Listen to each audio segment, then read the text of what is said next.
Garments শ্রমিক সংহতির গবেষণা ৯৬ পোশাক শ্রমিক করোনায় আক্রান্ত। রপ্তানিমুখী পোশাক শিল্পের ৯৬ জন শ্রমিক করোনা ভাইরাসে আক্রান্ত হয়েছেন। এছাড়া একজন কর্মকর্তাও ভাইরাসটিতে আক্রান্ত হয়েছেন।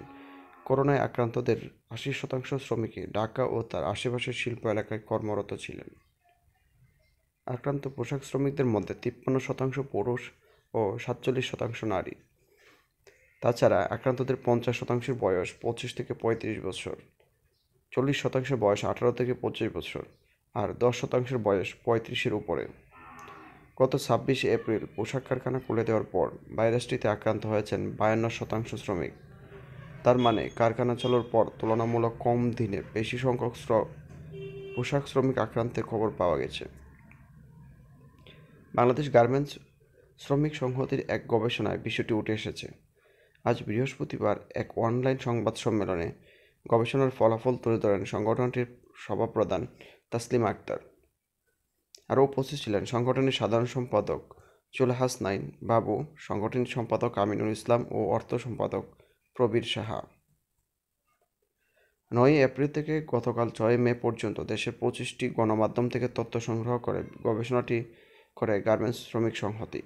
তবে আক্রান্ত ৯৬ জনের মধ্যে ১৪ জনের বিষয়ে গণমাধ্যমের প্রতিবেদনে উল্লেখ ছিল না তারা কোন শিল্পের শ্রমিক। পরবর্তী সময়ে সংগঠনটির নেতাকর্মীরা খোঁজখবর নিয়ে নিশ্চিত হয়েছেন আক্রান্ত ১৪ জনই পোশাক শ্রমিক।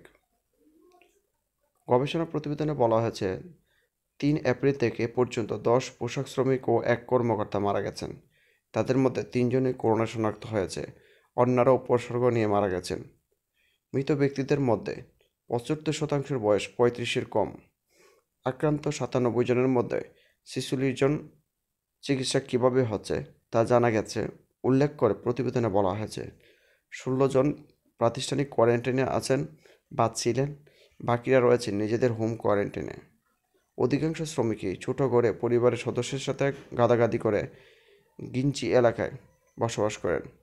ফলে কোয়ারেন্টাইনে থাকা শ্রমিকদের মাধ্যমে পরিবারের অন্য সদস্য বা প্রতিবেশীদের আক্রান্ত হওয়ার শঙ্কা রয়েছে।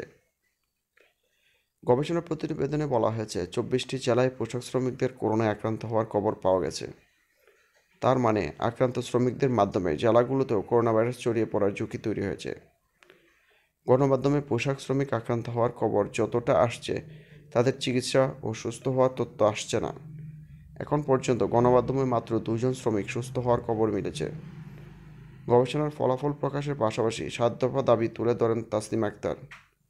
তিনি বলেন, লকডাউন কার্যকর না হওয়া ও কারখানা খুলে দেওয়ায় পোশাক শ্রমিক ও দেশবাসী বিরাট স্বাস্থ্য ঝুঁকির মধ্যে পড়েছে।